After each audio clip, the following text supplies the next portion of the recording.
or 9 months ago.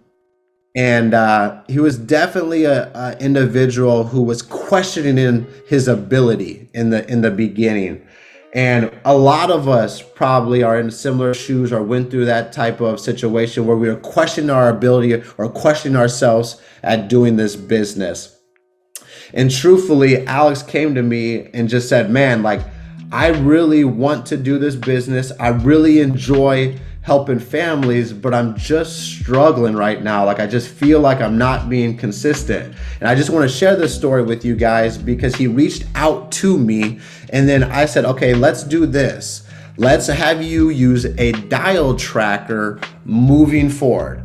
Every single day, I want you to send a picture of your dial tracker to me so we can measure your activity, so we can see how many contacts you're making, how many presentations you're giving, how many dials you're making, and be honest with yourself.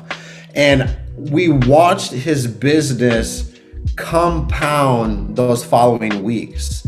And I share that all with you guys because if you're struggling, if you feel like you're not making progress, let's take a step back and really focus on the things that matter. And let's start measuring your activity so we can increase your confidence, so we can increase your business.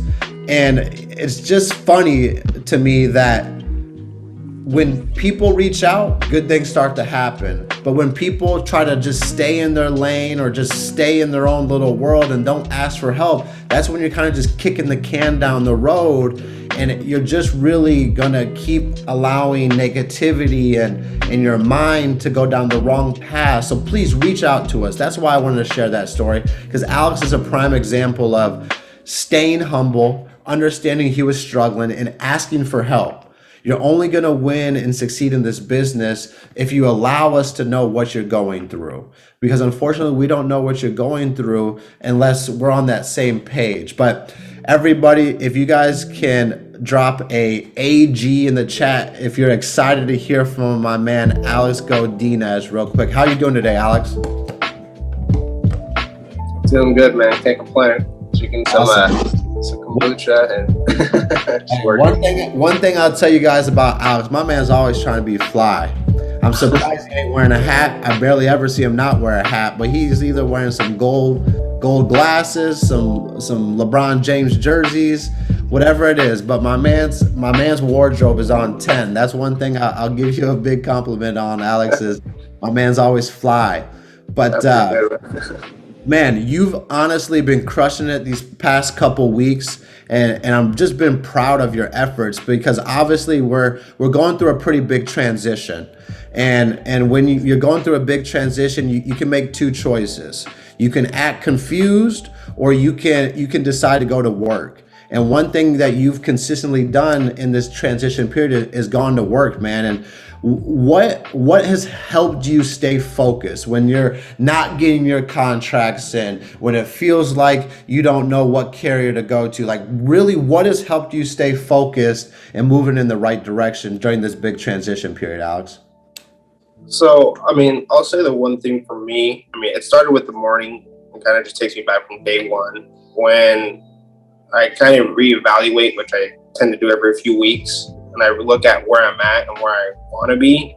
And I straight up asked myself and wrote down what I'm average at and what I'm good at. And I can tell you that what I was average at definitely surpassed what I was good at, like probably tripled it. And I was like, okay. And it's been starting going to the gym in the morning with Moises. And there's been 2 days in the past 2 weeks where I've not come. I went to the gym in the morning, and I can tell you those 2 days, I didn't do my best. And I just feel mentally clear. I feel ready to go. I feel like I'm able to come in and just walk in the morning. And I just think, to me, you win that first hour, and it's just straight positivity. I mean, that's just been my key focus. It's just, I want to be the best. And I think that's what I asked myself. And I think that's what it's been the past 2-3 weeks. That's awesome, dude. I mean, you hear it all the time. The morning routine is so important in successful, business people, is they win the morning. there's power in winning the morning. And one thing that I've done just this past couple of weeks is started waking up at 6 a.m. and going straight to the gym, not checking social media until after I finish my workout. And I just feel rejuvenated. I feel tired as all hell when that alarm goes off. But when I show up to the gym, I finish the workout, I just feel like $1,000,000. And you literally just said that's what you've been doing in these past couple of weeks. And we got to give a shout out to our man Moises, because he's been a true inspiration in our mindset channel in Slack of just being accountable, whether he's doing what he's supposed to be doing or he's not doing what he's supposed to be doing, just sharing what he's doing and being transparent in the process. I think is important. Like, he's not lying to us. If he doesn't do something, he admits it. And there's power in that. So we appreciate you, Moises, because you inspired Godie to get in the gym with you. You inspired me to get in the gym as well. And I would just say that to all you guys. You don't have to necessarily go to the gym in the morning, but give yourself a real opportunity to win the morning. Give yourself a routine to stick to. There's a power in consistency. And so a simplistic step of setting up a morning routine can be a catalyst into a successful day or feeling better about yourself. So I appreciate you sharing that, man, because I have seen you in there. And it's a direct correlation that these last 2 weeks, you've done over $22,000 in submits, and you've been going to the gym in the morning the last 2 weeks. So that's awesome, dude. And I know that obviously we're in a phase right now where we want our new contracts and we want these everything to be settled in. But truthfully, in these uncomfortable times is when we can really take a step forward or we can take a step back. And that's one thing that I actually was told today, was that I'm too comfortable right now. I've been way too comfortable, and we need to stretch ourselves. Not just me, but all of us. We need to stretch ourselves to take the right step in the right direction and not go backwards. So the last couple of weeks, Alex, or I should say the month of July, you started to invest into our EverQuote campaign. Is that right? Yeah, every month. Last month of July, I bought EverQuotes every week.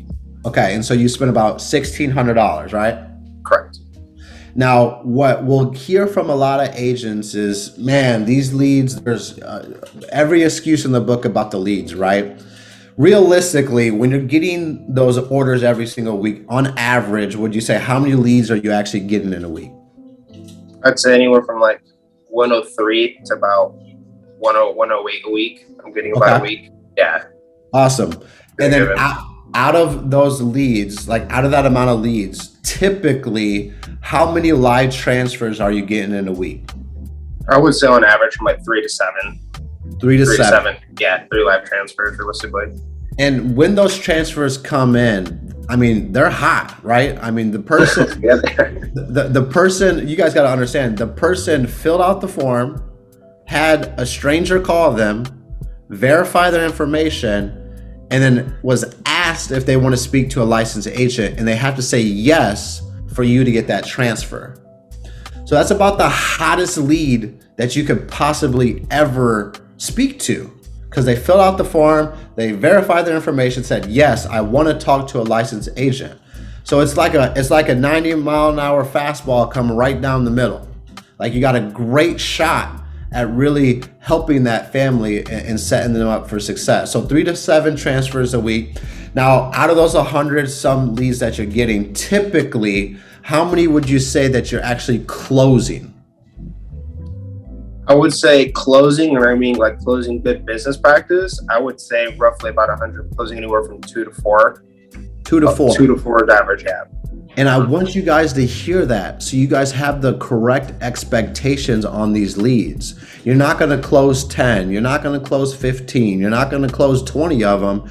You're looking to close the 2 to 5 that you get a hold of. And really, when you think about it, you spent $400 to get that many leads. And then if you sell 2 of them, you're already in the profit margin, right? Exactly. So now if you sell 3, if you sell 4, if you sell 5, that's just pure profit into your business. And I would imagine out of those leads, the following weeks, Alex, you're getting some follow-up sales too, correct? Correct. Yeah, all month. I mean, I dialed all those leads, and I still have follow-ups. I'm still working, and I've just got into my old batch of dialing leads, and I have a follow-up later from an EverQuote. And are you utilizing Ringy as well? Yeah, those are dripping on it 24/7. I get responses on them. I get a whole mixture. I mean, you're not specifically final expense or mortgage protection. You're getting one or two, but you're getting a good influx amount of leads with the drip. And that's the power of Ringy, guys, is you're literally squeezing those 100 leads to try to get 1 or 2 or 3 more sales out of that batch of leads. So then that way you're just increasing your ROI. And it pays for Ringy's monthly subscription by using the tools that it actually provides to the agent. So that's awesome, man. So over the month of July, you primarily ran the EverQuote leads. Now, what I will say is everyone has their first impression on the leads. Mar is a prime example. I remember how poorly she talked about the EverQuote leads, but when she changed up her mindset, now she'll rave about them. Was that a similar experience for you as well? To be honest, what got me into dialing was Beto. Beto was dialing, and he kept telling me his numbers. I'm like, man. I was like, you know what? Like, I just, from a profitable standpoint, I've ran high intent leads, and I've ran these. It's just, to me, I just think it's how you approach it and know what your lead is, what kind of lead you're dialing. And I mean, I've just changed my approach all last month. Like, you know what? These are solid leads. I just got to believe in what I'm dialing. These people actually filled this request out, which you should. And that's just been my night and day difference with these people. I just believe that's who they are. So that change was more mental than anything. Mm-hmm. Exactly. And that's the power of your mind in this business, guys, is the way you approach the lead, the way you think about the lead is typically the results that you're going to get from the lead. And so can you kind of just give us a quick little intro or how you speak to these leads? I mean, mainly when you're making contact with them, are they coming from a text message and then having you call them, or are you outbound dialing them, or like what has that kind of been like for you? And can you kind of just give us an introduction to the call so agents can hear? It's been like a mixture gauge. Like, it's been live transfers, it's been through text. I call them right away, and then if I get a text through a call, it's super excited, like, hey, like, you know, I'm your guy, like. And then when I call and outbound them, I always start with, hey, I'm Alex, like, how you doing today? And I smile personally when I do that, because I feel like they can feel that through the phone. And when they do that, a lot of them just say, well, I'm good. And I always go, you know, after that's about 90% of the response, I say, well, you know, hopefully after this call, you know, I can make it a little bit better. And I throw a little laugh in there because I just want to get them comfortable and relaxed. I know that if I can get them just to buy Alex, I'm going to be able to get them to hear me out for the next 60 to 120 seconds on that call. So I'm basically selling myself in the beginning.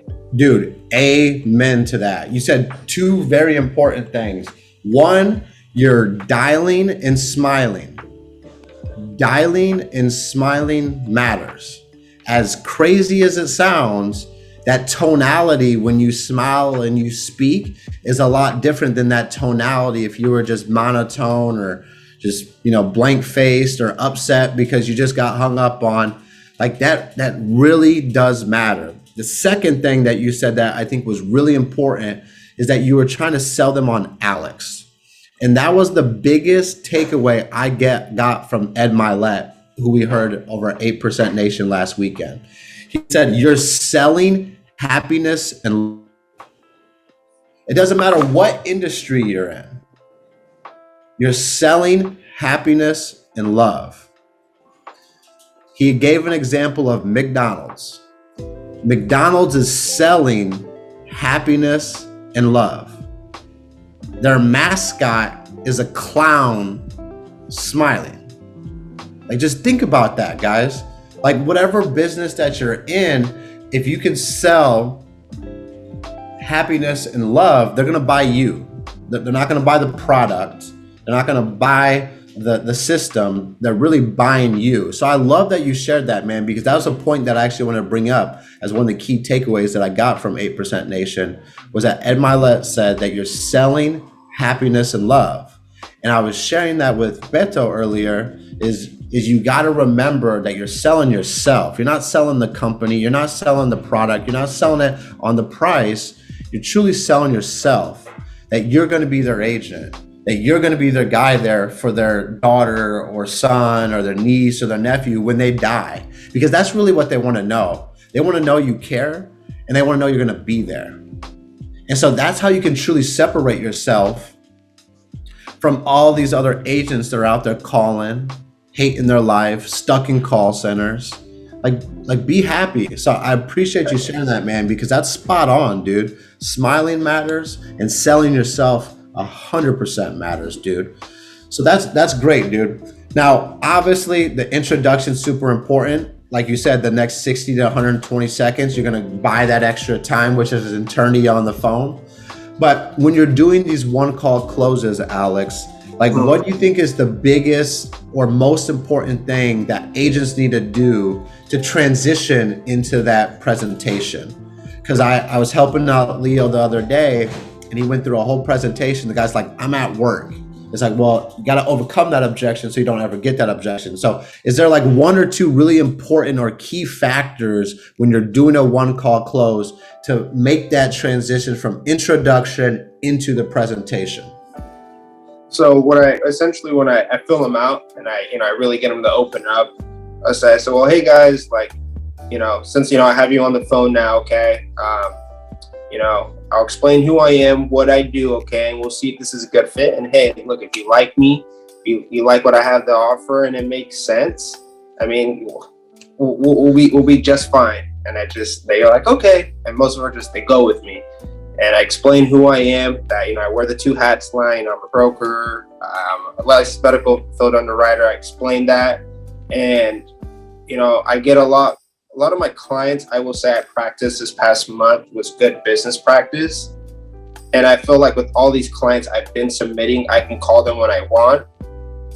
They call me, and they don't even like you explained, they don't even know what carrier they're going. They're just hearing because I'm their guy.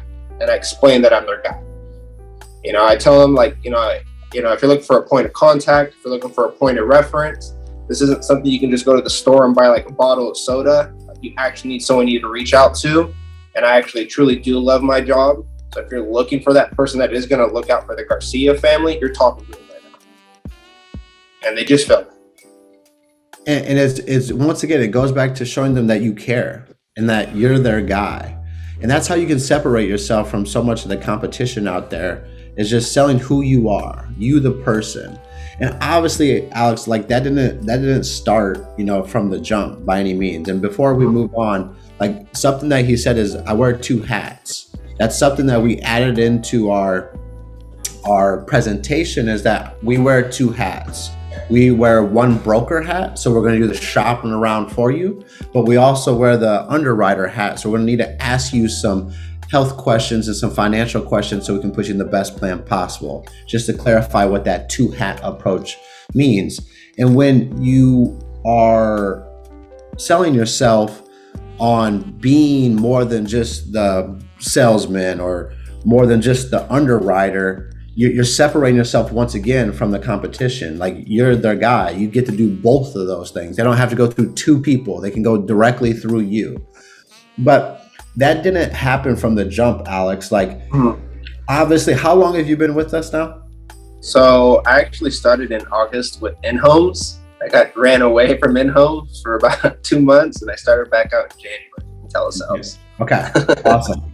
And I remember that phone call that you called me about and just said that you were struggling and you really wanted to take this business serious. Like, how important was it for you to step out your comfort zone, reach out for help, and then the benefit of you doing that? Can you just kind of elaborate on that? Because I want every agent on here to understand that if you take the right steps in asking for coaching and asking for advice, like we're here to provide it to you. So if you can kind of just elaborate on that a bit, so all the agents on here listening can understand that you were in a place of struggle and you raised your hand and said, I need help.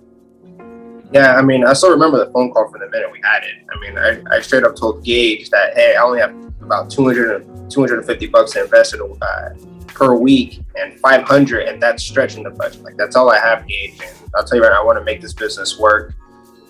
And I do. Like, I deep down, I don't want to have a plan B. I had a plan B, and that was just planning to fail. But I mean, the real big thing just for me has just been looking at myself. Like, on my calendar for this month, I just said, don't be your own downfall. And I've had this thing I've carried with me my whole life. People have these things I think they forget to truly acknowledge. And I feel like I lied to myself a lot. And I was like, just don't shoot yourself in the foot. And I think that's just been the biggest thing is taking self-accountability and just taking that. Everything you do, everything we do, it just falls on you. Now, don't beat yourself up. That's what I do. But I do realize one thing, that to get where we want, you need to look at what you're doing now. And you got to just change it up. And the beauty of it is you can change that tomorrow. And that's exactly what I did when I had that phone call. I changed everything I did that next day, and I stayed consistent with it. And I haven't looked back. There's still ups and downs. There's always something I want to improve, and I'm not perfect. So to this day, I'm not. I feel like I've conquered the gym in the morning now, but I still got to improve on little things. But to me, I know that I can wake up the next day and just be an entirely different person. I don't care what nobody thinks. I don't care, because when I'm 87 years old, I'm going to only look back at myself and be like, damn, that was my fault for not doing it. Amen. That was money, dude. Like, when you can stop lying to yourself, things will change. And that starts with the things you tell yourself. The words that you speak to yourself matter. So don't tell yourself something that you're not going to do. You got to start talking to yourself and holding yourself accountable to your own words. Because when you say you're going to do something and then you don't do it, what you're doing is you're lying to yourself, which naturally, mentally, you get down on yourself, which naturally you start to get depressed and you start to look around and point fingers, when at the end of the day, it started with you telling yourself you're going to do something and then you didn't do it.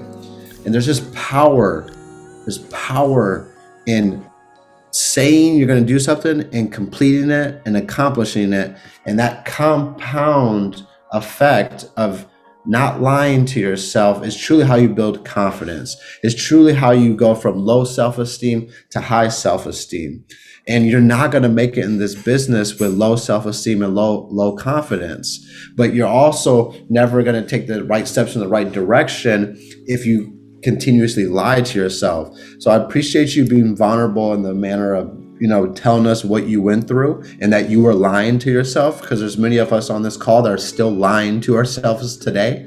And the cool part is we can draw a line in the sand and do better and be better and just start doing the things that we actually say we're going to do. So, man, it's been cool watching your growth, to be honest with you, Alex. One thing I will say that's really contested to your growth in this business is you showing up. At the Chico office, the days you showed up, you performed. The days you didn't show up were the days you didn't perform. So can you kind of just share? Obviously, we don't all have a local office that we can go to, but the importance of showing up here on Zoom. This is our virtual office. This is the safe haven.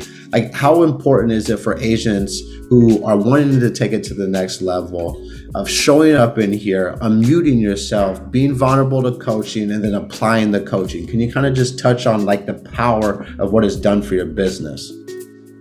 I mean, I'll just start with Zoom. I mean, we have some big head honchos, and we got Jordan Thompson in here, we got David's in here, and I can just tell you right now that my lingo, Beto's lingo, Valdo's lingo, Moises's lingo, everyone that's in the Zoom room is all involved in my speech. I've learned from every single person. Like, the beauty of it is I believe I'm the best in the room, but I know for a fact I'm not the best in the room. I'm not the most knowledgeable in the room. And I'll never forget the day where John Booty was in there and he straight humbled me, like just said, and I had to take a step back. Like, I don't know it all. And being on Zoom and unmuting, it's just mandatory. Like, you unmute, you're not only expanding your growth, but you're expediting your process. Like, you're gaining so much knowledge and resources to get to where you want to get. And there's so much help there. And we do want to help. Everyone's always there. And you can ask questions. Everyone's going to hear you. You're getting live training while you're on a live phone call. We don't know it all. And we all get to learn and hear and learn from everyone else. So other two people are on the call. You don't have to be specifically unmuting. You and Bethel could be talking, and I could just hear what you guys are doing, and I'm learning right from you two guys. So I just think there's so much power. I just think if you're going to do strictly telesales, be on Zoom. That's it. You're not going to be lonely, because I've tried to work from home alone. I can tell you I was gone for 3 weeks at the office. Ask Moises about it. The bank account ran short. And I love that you shared how multiple people have helped you. And you've heard what Beto said, you've heard what Moises has said, you've heard what Valdo said, and then you've made it your own. Because that's what this business really is. It's just ripping and duplicating off of successful people. You're leveraging experience, you're leveraging knowledge to speed up your success. And the cool part of this business is you determine the speed of that learning curve. You can be long, drawn out, or it can be quick and you're off and running off to the races. And that's why we created this Zoom room, the safe haven is what we can call it moving forward, is so agents can come in here, understand you're not going to be judged, understand you're going to get help, and realize that you can say the same exact thing as the guy who just made a sell to your clients now that you have on the phone. But if you don't unmute, if you don't turn on your camera, we can't do a whole lot for you. You're honestly just kind of wasting your time if you're not going to participate. It's like showing up to practice and you don't practice. Like that's literally what that is. You show up for practice, you check the box, but you didn't get in the game and actually play in the game. And that's why your group, the California group has just taken off and really excelled at telesales because you guys are a unit. You guys move as a unit and you guys ask each other questions. You guys are vulnerable to coaching and will literally take what one person says and add it into your presentation. And that's what this business is. You don't have to reinvent the wheel. You don't have to reinvent a spiel. You literally get to copy and paste or copy, edit, and paste into your business. Now, Alex, a lot of people are probably wondering, like, why did you not give up when you were struggling? Because there may be a handful of people on here who are struggling and they just feel like they're spinning the wheels. Like, what was it that really got you reconnected with your why, or really help you align to keep moving forward in the right direction? Because I'm telling you guys, the only way you fail in this business is if you quit. Because if you keep showing up, you're going to keep getting better. But like, they're probably wondering, like, when you were in March and April, when you were kind of spinning the wheels, that was 3 months in, 4 months in, like what kept you going, or how did you stay connected with your why and your vision? So I asked my simple question as to, like, if 5-10 years down the road, I come from the car lot and Moises brought me on, and I can tell you right now, that's definitely a negative energy atmosphere. But that wasn't like the reason why. I knew if I did go back to the car, if I knew I went to another job, I would like have to live with that. And I knew deep down, like, if I had to live with, like, I didn't have to give this my all, I didn't give everything I had to this business, that, like, I'd have to, like, live with that basically in my head, like, and wear it like a shirt. And I couldn't, like, to me, I didn't care what was backwards at that point. Like, I just cared about what could I do going forward. And I didn't want to live with that. I wanted to, we hear it all the time in the life insurance world. Oh, I didn't wake up wanting to be an insurance. No, I don't think anyone did, but this is a gateway, this is a pathway. And the people we have here, I just think I saw the opportunity that was here with everyone that was here, that was in front of me, that, I as outs can take advantage of it.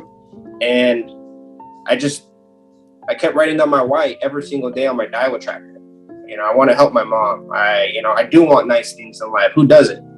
And, one question, my dad presented with me, and it always lived with me forever, is before he got out of prison, his inmate, whoever he is, I don't know his name to this day, but he should have asked my dad, hey, before you get out, ask yourself, everything in that magazine you read while you were in here, what's stopping you from getting that? And literally, there's no answer. If you have an answer for it, you're in the wrong business, because there is nothing stopping us. Absolutely. It's only ourselves that is really stopping us. Now, I think what's key in telesales specifically is you gave your presentation, you're getting to the numbers. How do you go from providing numbers, quoting, to actually starting the application? Because I think that's where a lot of times people get hung up or get the objections of, I'll call you back, or let me think about it. Like, how are you setting yourself to avoid those objections? And then if you're getting those objections, how are you overcoming those objections? So before I even get into the medical questions, or before I even get into presenting numbers, I kind of have a soft close. I essentially asked, hey, Gage, for your wife, Michaela, if it did cover her needs, it did fit everything that you were looking for. And as well, just fit comfortably in your budget where it's not going to take food off your table, and this is something month in, month out you can afford. Is there any reason today that we couldn't apply for coverage, or see if you can get the coverage? And they'll either say yes or no, and I'll find out right away whether it's an objection, and most say no. I said perfect. So when I go into the application, I present the numbers to them. At that point, I say, hey, for the application, just to give you a heads up, I got this from Jared Lindsay, is they are going to ask for your personal information. They are going to ask for your basic beneficiary information. And they're as well going to ask for your banking information, which is going to include your routing and account number. Okay. So just make sure you have that by your side so we can make this application as efficient and easy as possible. And they say, okay. And I just go with the application, and it's just as smooth as can be. I can tell you, since I've been doing that, it's either they're hanging up on me or I'm getting an application. I never let a client tell me no. Really, I know. I'm assuming this out. No, and I love that you said that you use a soft close, because there's power in soft closes. There's a power in getting people to say yes before you get to those nitty-gritty questions of social and banking. So those soft closes actually matter, because it's really setting because now you have the framework or the words to go back on. Well, John, you said if we could find something that's affordable for you, if we could find something that covered your needs, you said we would move forward with the application. So what changed? And so it gives you, like Marcus just said, it gives you ammunition to fire back on objections that you already overcame in the beginning. So that's a great tip, Alex, and I appreciate you sharing that. Now, what I really would like to get into is, like, when you're utilizing quote tools, right? How are you presenting the numbers to them? Are you showing them 3 different prices as far as 3 different coverage amounts? Are you naming off different companies and the prices, or how is that going as far as your words when you're quoting the numbers or providing the numbers to them? And then after they've said that works, give us, what the next step is. Okay, so when I go to the quote, they said, hey, based off everything I've typed in, like I explained earlier on my eligibility sheet, your medications, your medical conditions, your approximate bill, your birthday, okay, and your state, it's populating, I have about 5 to 10 to 15 different carriers. So, for example, a guy has diabetes or whatever. So 15 carriers have popped up, okay? Now, all those obviously aren't the best product and the best price. And I'm assuming, like you're like most families I work with, you want the most bang for your buck. So I'm going to go for the number one. Who's coming in at number one is Mutual of Omaha, for example. And then right behind him is CVS Pharmacy and Prosperity. I'm going to go for the best company first. And like I explained earlier, I am a broker. If we need a pivot, if this company decides to rate you poorly, then we'll just go to the next best company. But this company's coming in the cheapest for this amount of coverage. So have a pen and paper handy, because the options I am going to present to you are options you have to choose, but these are the options based off what you've told me I'm going to recommend based off your situation. And if we need to adjust it, we can to fit your budget, we can, okay? And I just want to let you know, I'm not trying to take food off your table. If you're like, hey, Alex, like that's too much money, tell me and stop me right away. Like, Alex, man, what are you showing me? Like, let me know so I can better accommodate to your needs. Because this call isn't about me, it's for you. I'm like, okay. So when I present the 3 options to them, I show them based on like Louisiana, I run a lot. I know that the average there is about 8 to 13,000 as far as burial. So I'm showing them options there. And then they want to leave some money behind. Then I show kind of what Valdo does. Hey, this is 13,000 for your burial. This is 7,000 for your money behind. So that's a total of 20,000. And then I present that, and then they tell me I like that. And to them, it makes sense. They can afford it. They're comfortable with it. It fits in their budget, and they're happy. And then I go right into what the information they're going to require for the application. I love that, man, because I know specifically when we got into telesales, I was trying to preach to you guys. I think it's important that you actually show them that you're a broker. You know, when we were doing in-home, we show one company, 3 prices. But when you're doing telesales and you say you're a broker, why wouldn't you show one coverage amount with the top 3 companies or 6 companies? One little thing that I like to do using quote tools, when I type in get a quote, I'm like, okay, Alex, it looks like we got 1, 2, 3, 4, 5, and I count out how many ever quotes are available, because I want them to understand I have options. I told them I'm a broker. I told them that I'm going to be their person. So why would I not share with them that I have 7 quotes that are popping up? And then I love the fact that you name drop the top 3 and then the prices. So then it's obvious that we want to get the best price. So then you're leading them to that carrier. So that's a great tip, man. And one thing that I've really noticed throughout this call, Alex, is how much you've shouted out other producers on the team. And that's what's important, guys, in the power of hopping on these dials and listening to top producers. Is Alex is taken from Jared, Alex is taken from Booty, Alex is taken from Beto, Alex is taken from Valdo, Alex is taken from Moises, Alex is taken from Gage, and he's made it his own. And that's what I keep saying that, because there's power in hearing successful people and then speaking like successful people, and then all of a sudden you find success. So I just appreciate you name dropping all the agents that you've learned from, because there's power in people. And that's why we've created this virtual office, so we can come together nationwide and come and work together and win together and cheer each other on. And that's why our culture is so strong. And that's why people want to come work with us, because we are doing things together. And there's just power in that. But man, Alex, the floor is yours. If there's any 1 or 2 or 3 tips or anything that you think is crucial for our agents who are struggling, or new agents, or even veteran agents that are struggling, 1 or 2 things, algorithms that you think are important to start submitting more business and helping more families. Write down your why. I mean, simply every day, you need to remind yourself why we're doing this. I'll tell you now, there's probably 2 out of 3 out of the 5 days out of the week, or 6 days out of the week, like I struggle to wake up and like get the dialing. Like I do, but I got to remind myself why I'm doing this. You know, Gage, it stuck with me that one Thanksgiving you were able to give your mother $900. I want to be able to do those type of things. And I think, you know, with money comes, you're able to do special things. I forget who said that, but you are able to. You are able to live. It does allow you to live a little bit better and freely. And the number one thing I can really just tell you is, you know, when I started utilizing Ringy, it changed the whole outcome of my business.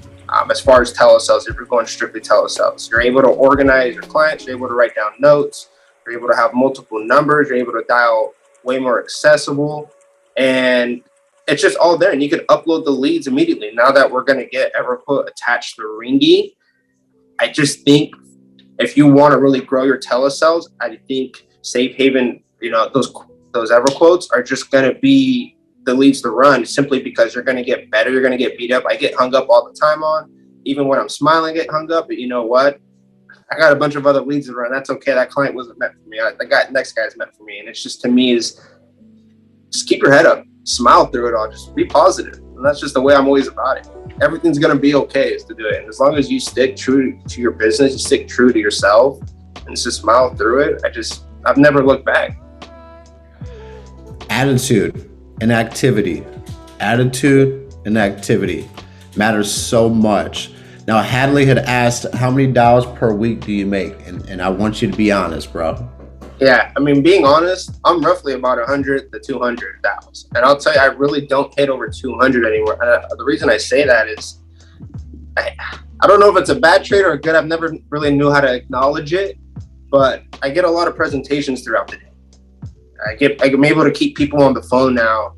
And that just came with the mindset, like, I'm the best agent. No one's presenting the way I'm presenting it. No one's dialing the people know the way this is. And I mean, there's my biggest policy, just to tell you the truth, with the EverQuotes, my 3900. That dude was not interested on my ringy. He called me back and said, Alex, show me what you got. Just because I felt like I presented something different and he knew who I was. Now he sold him. I'm going to sell him a whole life policy for his daughter later down the road.